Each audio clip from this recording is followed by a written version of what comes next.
সুম্মা রাদাদনাহু আসফালা সাফিলিন। আল্লাহ পাক বলছেন, বলে বান্দা, তারপরে তোমাদেরকে নিম্ন থেকে নিম্ন স্তরে অর্থাৎ দুনিয়ার বুকে আমি আল্লাহ পাঠিয়ে দিয়েছি ইল্লাল্লাযিনা আমানু ওয়া আমিলুস সলিহাত। আল্লাহ তাবারাকা তাআলা বললেন, কিন্তু যারা ঈমান এনেছো আর সৎ কাজ যারা করেছো, তোমরা একবার শুনে নাও, ইল্লাল্লাযিনা আমানু ওয়া আমিলুস সলিহাত ফালাহুম আজরু গায়রু মামনুন। আল্লাহ পাক বললেন, তার জন্য অত্যন্ত পরন্ত পুরস্কার আমি আল্লাহ রেখেছি। ও বান্দা বান্দীরা, তোমরা চিন্তা করো না, আমি আল্লাহ তোমাদের জন্য পুরস্কার রেখে দিয়েছি। তোমরা আমার কাছে চাইতে আরম্ভ করো, আমি আল্লাহ জগতের সব তোমাদের চাওয়া আল্লাহ আমি সব পূরণ করে দেব। মুসলমান আমার ভাইরা, হাজী সাহেবের চাওয়া ছিল, বলে আমার আব্দুল কাদের জিলানী রাদিয়াল্লাহু তাআলা আনহু, উনি সত্য বলেছেন না মিথ্যা বলেছেন এটা প্রমাণ হয়ে যাবে। উনি গিয়েছেন কি জান্নাত, আল্লাহ আল্লাহ সুবহানাল্লাহ। উনি যখন অস্বীকার করে দিলেন, না না না আমি তো যাই না, তাদের সামনে বলে দিলেন আসলে বাস্তবে উনি সত্য কথা বললেন। আর ওই যে মহিলাটা নিজের বাচ্চাগুলো বলল, মা যেই মানুষটা একটু আঘার মুখে তুলে দিল, ওই মানুষটার কথা কি একবার শুনবো না, মানুষটাকে কি একবার দেখবো না, মাগো একবার আমাদেরকে নিয়ে চলো। জনম দখনি মা বাচ্চা দুটোকে তিনটেকে নিয়ে আপনার যেন গোটি গোটি ভাই হুজুর আব্দুল কাদের জিলানী রাদিয়াল্লাহু তাআলা আনহুর বাড়িতে গিয়ে হাজির হয়ে যায়। দরওয়াজায় বাড়ি মারল, মহিলার আওয়াজ পাওয়া গেল। মহিলার আওয়াজ পাওয়াতে হুজুর আব্দুল কাদের জিলানী রাদিয়াল্লাহু তাআলা আনহু উনি আপনার যেন রাস্তা দেখিয়ে দিয়ে বললেন, মহিলাকে ওই দ্বিতীয় ঘর, দ্বিতীয় রুম যেটা হলো মহিলাদের জন্য আপনার ঘর করে রেখেছিলেন, ওই জায়গাতে পাঠিয়ে দিলেন। ও আমার ভাইরা, ও আমার মায়েরা, বন্ধুরা, একটু লক্ষ্য করে দেখুন না কেন মহিলা বলে মেয়েটিকে পর্দার আড়ালে পর্দার সহিত আপনার যেন রেখে দেয়। আর আজকে বোরখার নামে ফ্যাশন হয়েছে, কি মনে হয়? আপনাদেরকে একটা খবর শোনাই। কিছুদিন আগে আমাদের এলাকায় একটা হাই মাদ্রাসার ঘটনা। বোরকা পরে প্রেমিককে দেখার জন্য, বোরকা পরে প্রেমিককে দেখার জন্য, গল্প করার জন্য অন্য মহিলার নামে স্কুলে গিয়ে পেজেন্টও দেয়, ক্লাসও করে। বুঝেছেন? এখন যদি মাস্টাররা বলে ক্লাস করতে মুখটা খুলতে হবে, আচ্ছা বলুন আমাদের মুসলমানরা মাস্টারের উপর রাখবে না? রেগে যাবে না? রেগে যাবে। কিন্তু কি করতে হবে এবার বলুন? এটা ধরা পড়ে গেছে, তারপরে স্কুলের আইনও করেছে যে বলে বাইরে যা করবা করবা, স্কুল আসলে চেহারা যেন খোলা থাকে, তুমি আমার স্কুলের ছাত্রী না অন্য স্কুলে তোমাকে দেখতে যেন পাই। তাহলে বোরখার নামে কত বদমাইশি বুঝুন। আবার বোরখা পড়ছে পড়ছে তো বোরখার এখানে বড় করে মাশাআল্লাহ কি মনে হয় লেখা আছে না নাই আরবিতে? হ্যাঁ, মাশাআল্লাহ। তার মানে এটা কি আপনি বলতে চাইলেন?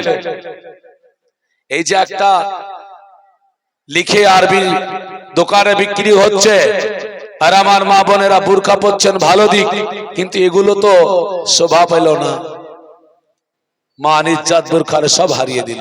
আপনি বোরকা পরছেন তার মানে হলো যাতে আপনার গঠন কেউ না বুঝে, আপনার চেহারা কেউ যেন না দেখে, কিন্তু আপনি মাশাআল্লাহটা দিয়ে দেখার জন্য আরো রাস্তা করে দিলেন।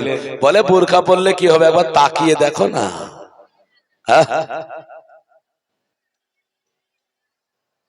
আচ্ছা কথাগুলো সত্য না মিথ্যা বলছি? হ্যাঁ, বোরখার নামে ফ্যাশন হয়নি? মা বোনেরা শুনুন, বোরখা পরতে হবে, পরুন ভালো, কিন্তু নিয়মে পরুন। বোরখা পরবেন ঢিলা ঢালা, যেন কেউ বডি না বুঝতে পারে। আর কালো বোরখাই পরতে হবে এমনটা বলবো না। আর বোরখা যদি নাও কিনতে পারেন, আপনি যে পোশাকটা পরে আছেন নিজেকে নিজে যদি আবরু ঢেকে রাখবো মনে করেন, তাতে যথেষ্ট। বুরকাতে শুধু পর্দা হয় তা হয় না। সাইডে চলে গেলেন, আরাম করছেন। ছেলেগুলো বলল, মা হুজুরের সঙ্গে সাক্ষাৎ হলো না। মুসলমান আমার ভাইরা, আওয়াজ শাহ হুজুর আব্দুল কাদের জিলানী রাদিয়াল্লাহু তাআলা আনহু উনি যেন আপনার শ্রবণ করে নিয়েছেন। উনি বললেন, বাবা শোনো শোনো, তোমরা আমার কাছে এসো, তোমরা আমার কাছে এসো। সঙ্গে সঙ্গে তিনটে বাচ্চাকে কাছে ডেকে নিলেন। কাছে যাওয়া হলো, বলল, এই মহিলাটা তোমার মা? বলে হ্যাঁ। ছেলেগুলোকে বলল, কোথা থেকে এসেছো বলো, আজকে আমার কাছে কেন? বলল, হুজুর আপনার নাম কি? আব্দুল কাদের জিলানী। বলে হ্যাঁ। বলে একটাই কারণ আপনার কাছে আসা, আপনি নাকি হজে না গিয়ে হজের সামানগুলো আমাদের খাদ্য খাবার হবে বলে আমাদেরকে, আমার আম্মা জানকে দান করে দিয়ে চলে গিয়েছিলেন, বাড়ির দিকে রওনা হয়ে চলে এসেছিলেন। এর জন্য মাকে বলেছিলাম, ভগবান ওই মানুষটাকে দেখবো, তাই আপনাকে দেখার জন্য এসেছি, তাই নাকি? বলে হ্যাঁ। সঙ্গে সঙ্গে উনি আপনার যেন কি করলেন, বলে এসো বলে ডেকে নিলেন। দেওয়ার পরে সুন্দর করে মাথায় হাত বোলায়া ওই বাচ্চাগুলোকে বলল, বাবা আজ তোমরা কেমন আছো বলো। বলে আলহামদুলিল্লাহ ভালো। এই দেখো তোমার চাচা গণেরা, এই দেখো তোমার আজকে আল্লাহ পাকের বান্দারা কতটা সুন্দর ভাবে বসে আছে আমার সঙ্গে হয়ে। তারা হজের মৌসুমে হজে গিয়েছিল, তারা হজ করে এসেছে, কিন্তু আমার সঙ্গে তাদের নাকি কথা হয়নি, তবে দেখা হয়েছে। এটা তুমি বলো, এই কথা তো আমি অস্বীকার কি বলে, আমি তো বলেছি যাই নাই, এটা সত্য না মিথ্যা? ছেলে তিনটা বলল, হুজুর না না না না না, আপনার কথা কোনোদিন মিথ্যা হতে পারে না। কেন না? হজে না গিয়ে পয়সাগুলো দিয়ে গেছে, আমরা নিজে সাক্ষ্য দিতেছি। যিনারা আপনাকে বলছে আপনি গিয়েছেন, আসলে আপনি জান নাই। সঙ্গে সঙ্গে হাজী সাহেবেরা শুনে নেওয়ার পরে বলল, হুজুর এটাই বা কেমন করা হলো? বলে একটা দিক মনে রাখিও, একটা দিক তোমরা জেনে রাখো, ইবাদত মানুষ করে আর ইবাদত কবুল আমার রব্বুল আলামিন করে। ইবাদত করার দায়িত্ব হলো মানুষের, আর ইবাদত কবুল করার দায়িত্ব হলো আমার আল্লাহ। তুমি ইবাদত যেভাবেই করো না কেন, ইবাদতটা ইবাদতের মতো যদি হয়ে যায়, আমার আল্লাহ কবুল করে নেবে। আর ইবাদতটা যদি ইবাদতের মতো না হয়, হাজারো তপস্যা করে কপালে ঘটা পড়লেও তোমার ইবাদত আল্লাহ কবুল করবে না। করবে? করবে না। আমাদের নিয়াতটাই তো ঠিক নাই। কি মনে হয় আছে? নাই। দুটো, একটা কোরআনের আয়াত, একটা হাদিস, আর দুটো বলেছিলাম। এই লোকটা জাহান্নামী, তো বলে জাহান্নামে যায় না কেন? মরেনি। এই লোকটা জান্নাতি, জান্নাতে যায় না কেন? মরেনি। এইটা বলে দেবো ইনশাআল্লাহ আজিজ। এবার তারপরে আলোচনার দিকে এগিয়ে যাব। মুআজ্জাজ সামাইনে হাজরাত, লক্ষ্য করে দেখুন আজ আল্লাহ পাক রব তাআলা আমাদেরকে কি শিক্ষা দিয়েছেন। সত্যিকারই যদি আমরা রব তাআলার শিক্ষাগুলো আমরা নিতাম, তাহলে বুঝতে পারতাম, কিন্তু নিইনি। আচ্ছা, আপনারা তো ওয়াজ নসিহত, জীবনী জলসা, মিলাদ মাহফিল অনেক শুনেছেন। বলুন তো দেখি, যে আল্লাহ পাক রব্বুল আলামিন সর্বপ্রথম মানুষকে রাসূলের মাধ্যম দিয়ে কোরআনে যে আয়াত এসেছে, কোন আয়াতটা আল্লাহ নবীকে প্রথম দিয়েছিলেন জানা আছে? যদিও বা জানেন, শুনলেই মনে পড়ে যাবে, হ্যাঁ এটা তো জানি, কিন্তু এখন স্মরণ নেই। হ্যাঁ, আল্লাহ পাক সর্বপ্রথম যে আয়াতটা দিয়েছিলেন, সে আয়াতটা হলো ইকরা। সে আয়াতটা ইকরা। ইকরা মানে পড়ুন। একটু নেবেন এবার কানে, দিলে গাঁথবেন। আল্লাহ কি বলছেন? ইকরা মানে আপনি পড়ুন। আচ্ছা বলেন, নামাজ থাকলো, রোজা থাকলো, হজ থাকলো, যাকাত থাকলো, জিকির আজকার দান খায়রাত থাকলো, আল্লাহ পাক প্রথমে আয়াত কেন দিলেন? প্রশ্ন জাগে না? কেন আয়াতটা দিলেন? বলে একটাই কারণ, বলে নামাজ রোজা হজ যাকাত এগুলো শিক্ষা নিতে হলে, এগুলো জানতে হলে, এই ইবাদত করতে হলে তোমাকে আগে শিক্ষা অর্জন করতে হবে। মুসলমান শিক্ষা এগিয়ে না পিছিয়ে? একটু কথা বলুন। শিক্ষায় আপনারা যে মসজিদের উন্নতিতে জলসা দিয়েছেন, উন্নতি কল্পে নাকি? আচ্ছা, এই মসজিদের কত সমাজের মসজিদ, কত লোক এখানে নামাজ পড়ে, মানে কত? 250 ঘর। আচ্ছা, 250 ঘর যদি একটা করে লোক আসতো, এখানে 250টা হতো নাকি? হ্যাঁ, 250টা হতো। আসেনি? এখানে এসেছে? আসেনি। আমার পূর্বে হযরত মাওলানা সালিম রাজা বলছিলেন না, বলে বক্তার মুখই দেখলে না কাল বলবে ভালো ভালো ওয়াজ হয়নি। হ্যাঁ, যারা জালসা দিয়েছে তাদেরকেই ঘুরে আবার চাপ দিবে। আচ্ছা বলেন, 250 লোক। আচ্ছা, পুরুষ মানুষ কয়জন কোরআন পড়ে 250 ঘরে? কয়জন জানে? একটু জোরে বলতে হবে। জানা আছে? নেই, নাই। পুরুষ মানুষ কোরআন পড়া জানে না, এরা শিখে না। কেন জানেন শিখে না? এই কারণে শিখে না, এরা এদেরকে বিয়ের সময় দেখতে এসে কোরআন জানো কিনা বলে না কেউ। কিন্তু 250টা ঘর খোঁজ করেন গা আপনি, 250-র মধ্যে প্রায় 150 ঘর মহিলা কোরআন পড়া পাবেন। মহিলারা পাবেন না? পাবেন না? তাহলে মহিলারা শিখলো আর পুরুষরা শিখলো না কেন? কারণ মহিলাদেরকে বিয়ের সময়তেই চুকিয়ে নেওয়া হয়, তুমি কি কোরআন পড়া জানো? আর যিনি জিজ্ঞাসা করেন তিনিও জানেন না। এরকম ঘটনা আছে না নাই? আছে। তাহলে দেখুন যে কোরআন মহিলারা পড়তে গিয়ে যায় কিন্তু পুরুষেরা যায় না, শিক্ষায় পিছিয়ে গেল। এটা হলো কোরআন। আল্লাহ পাক প্রথম বললেন শিক্ষা অর্জন করো, কিন্তু শিক্ষাই যায় না। 2 নাম্বার, কোরআনের পরে আমাদের দলিল হিসাবে কোনটা গ্রহণযোগ্য? ওয়াজ নসিহত বহু শুনেন, একটু বলুন না। কোরআনের পরে কোনটা গ্রহণযোগ্য? 6 খানা সিয়াসেত্তা হাদিস, বুখারী শরীফ, নাকি বলেন? কোরআনের পরে স্থান পেয়েছে কোনটা? বুখারী। আচ্ছা, বুখারী শরীফে যিনি লেখক তিনি হলেন মুহাম্মদ ইবনে ইসমাইল। বুখারা শহরে বাস করতেন, তাই ওনাকে বুখারী বলে। তো মুহাম্মদ ইবনে ইসমাইল ইনি কত হাদিস জানতেন আপনাদের জানা আছে? জানি না। আমরা বুখারী বুখারী করি, কিন্তু যিনি বুখারী এনে দিয়েছেন তিনার খবরই জানি না, নাকি বলেন? হ্যাঁ, ইনি 6 লক্ষ হাদিস নিয়ে ঘোরাঘুরি করতেন। কত বললাম? মনে থাকবে? 6 লক্ষ। আচ্ছা বলেন, 6 লক্ষ হাদিস নিয়ে যখন হাদিসগুলো এক জায়গায় করছেন, বুখারী শরীফ কোরআনের পরে স্থান পেল। এই কোরআন পাকের পরে বুখারী শরীফ। আচ্ছা, বুখারীতে সর্বপ্রথম কোন হাদিস দিয়ে চালু হলো?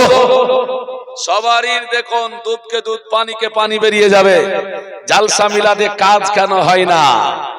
দান খায়রাতে কাজ কেন হয় না? ইমাম বুখারী বলছেন যে নামাজ রোজা হজ যাকাত এখানেও দেখতে পাওয়া যায়, কিন্তু হাদিস এটা দিয়ে শুরু করা যায় না কেন? তো উনি বলছেন, বলে হাদিস কোরআন এই নামাজ রোজা হজ যাকাত দান খায়রাত আর কি দেখবো? এগুলো দেখার জন্য, এগুলো কবুলিয়াতের জন্য, এগুলো আসল উদ্দেশ্য যদি হয় তাহলে আসল জায়গা যেটা সেটা দেখতে হবে। সেটা হলো ইন্নামাল আমালু বিন্নিয়াত। বুখারীতে প্রথম হাদিস নিয়ে আসলেন এবং জগৎকে শিক্ষা দিলেন। এর অর্থ হলো তোমার আমল যদি সঠিক করতে হয়, আমল যদি ঠিক করতে হয়, আমলের আগে তোমাকে নিয়াত ঠিক করতে হবে। নিয়াত যার ভালো আমল তার ভালো, নিয়াত যার ঠিক আমল তার ঠিক। নিয়াতের গন্ডগোল তো আমলেরও গন্ডগোল। এখন আপনি বলুন, জালসা জিনারা দিচ্ছেন, জালসা জিনারা শুনছেন, জালসা জিনারা করছেন, বক্তা শ্রোতা আপনার কমিটি বক্তা জালসা নিয়ে আসা সমস্ত কিছু দিয়ে আমার তো মনে হয় ব্যতিক্রম এক দুই জনের যদি নিয়াত ঠিক আছে, বাকিটা কোনো নিয়াতের ঠিক নেই। কিরকম নিয়াত আছে শুনুন, কিরকম নিয়াত। আমি বক্তা, আমার নিয়াত হলো আরে মানুষ যা বুঝবে বুঝবে, আউ করে একটু যদি বলে দিতে পারি, আমাকে বলবে বক্তা খুব ভালো ছিল, আগামী বছর আমাকে ডাকবে, এই ওয়াজটাই আমি করব যাতে মানুষ আমাকে পছন্দ করে। আমি কি বলছি ওটা না জানলেও হবে। কি মনে হয় এরকম হয়েছে না হয়নি? এক শ্রোতা মনে করছে আরে যা হবে হবে, চল কেন গ্রামে জালসা দিয়েছে একটু যাই গিয়ে শুনে আসি, না হলে লোকে কি বলবে। হ্যাঁ, আর বক্তাতে বারবার করে বলছে বাড়িতে বসে আছো তো যাই, এই তো নিয়াত। হ্যাঁ, এই তো নিয়াত। এবার জালসা দিতে গিয়ে ওই যে বললাম না ব্যতিক্রম, দুই একটা লোক বলছে শোন এই মেলা খেলা বসেস না, না হলে জালসা ভালো হয়েছে না। বলে আমরা নাই, বলছে আমরা নাই। তার মানে কি হলো, নিয়াত আসলে উদ্দেশ্য জলসা নয়, জলসার মাধ্যম দিয়ে মেলা খেলা। কাজ কোথায় হবে বলুন? ইমাম বুখারী 6 লক্ষ হাদিস নিয়ে ঘোরাঘুরি করতেন, ইনি কি অত সহজে হাদিসটা প্রথমে এনেছিলেন? তার মানে বুঝালেন কোরআন পাকে আল্লাহ পাক প্রথম দিয়ে বললেন আগে শিক্ষা লাভ করো, আর দ্বিতীয়ত বুখারী হাদিস দিয়ে জানিয়ে দিল বলে তোমরা আগে নিয়াত ঠিক করো। তো জগতের মানুষ মুসলমান না শিক্ষা লাভ করে, তাদের নিয়াতের কোনো ঠিক আছে? এরা যখন মার খাচ্ছে তো বলছে মুসলমান বলে মারছে গো, মুসলমান বলে মারছে। আরে মুসলমান বলে মারছে তো মুসলমানের কাজ কেন নাই? মুসলমানের কাজ কেন নাই? আজ ইরান যুদ্ধ লেগেছে, আমেরিকা যুদ্ধ লেগেছে, আর মানুষ ফতুয়া দিতে আরম্ভ করেছে। হচ্ছে না? বলছে ইরান হলো শিয়া, ইয়ার সাপোর্ট করা যাবে না। আহলে হাদিসের বক্তারা তো উঠে পড়ে লেগেছে। একজনা বলছে বলে আল্লাহ যদি খামেনিকে জান্নাতে দেয় আর আমাকেও জান্নাতে দেয়, আমি জান্নাত বিক্রি করে জাহান্নামে যাবার, বাপের জান্নাত বিক্রি করবে। হ্যাঁ, এটা ভাষা হলো? আহলে হাদিসের বলছে বলে বিক্রি করে মানে খামেনি জান্নাতে থাকলেও যাবে না। বেটা শোনো, আর ডক্টর মুজাফফর বিন মোহাসেন বলছে আমাকে হত্যা করে দিলেও আমি খামেনির বিরুদ্ধেই বলবো। ভাই এটা কত যে নোংরা ভাষা, জাতিকে কোন জায়গায় নিয়ে যায় লক্ষ্য করুন। দুটো দিক ভাবতে হবে আপনাকে, এক হলো আকীদা আর এক হলো সাপোর্ট। দুটো এক হয় না, এক হয়। একটা হয় সাপোর্টার আর একটা হয় আকীদা। উদাহরণ স্বরূপ আপনাকে বলি, ভারত পাকিস্তান যুদ্ধ লেগেছে, কোন দিকে সাপোর্ট করবেন? ভারত পাকিস্তান যুদ্ধ লেগে গেছে, আপনাকে ভারতের সাপোর্টার হতে হবে। শুধু সাপোর্টার নয়, ভারতের হয়ে যুদ্ধ করতে হবে। বুজুর্গানে দিন বলেছেন হুব্বুল ওয়াতান মিনাল ঈমান, দেশকে ভালোবাসা একটা ঈমানের অঙ্গ। তাই দেশকে ভালোবাসতে হবে। যদি দেশের সঙ্গে দেশ লেগে যায়, কিন্তু ধর্মের সঙ্গে যদি ধর্ম লেগে যায়, তখন কিন্তু আমরা ধর্ম মুসলমানের দিকে সাপোর্ট করব না। কি বলেন? এটা বাস্তব। কিন্তু ইরান হলো শিয়া, ঠিক আছে। আচ্ছা ইসরায়েলটাকে, ওরা মনে হয় মুসলমান, ইহুদি। তাহলে ইসরায়েল হলো ইহুদি আর ইরান হলো শিয়া। আর রাসূল বলেছেন ইসলামের যদি কেউ প্রকাশ্যে প্রথম দুশমন থাকে তার নাম হলো ইহুদি। এখন শিয়াতে আর ইহুদিতে যুদ্ধ হচ্ছে, আর আমরা হলাম সুন্নি, আমরা সুন্নি। এখন মানুষ ভাবছে যে ইরানকে সাপোর্ট করলে আমি শিয়া হয়ে যাব, হ্যাঁ? কিন্তু ইরানকে যদি সাপোর্ট না করেন তাহলে আপনি কি হবেন? ইহুদি হবেন তো নাকি?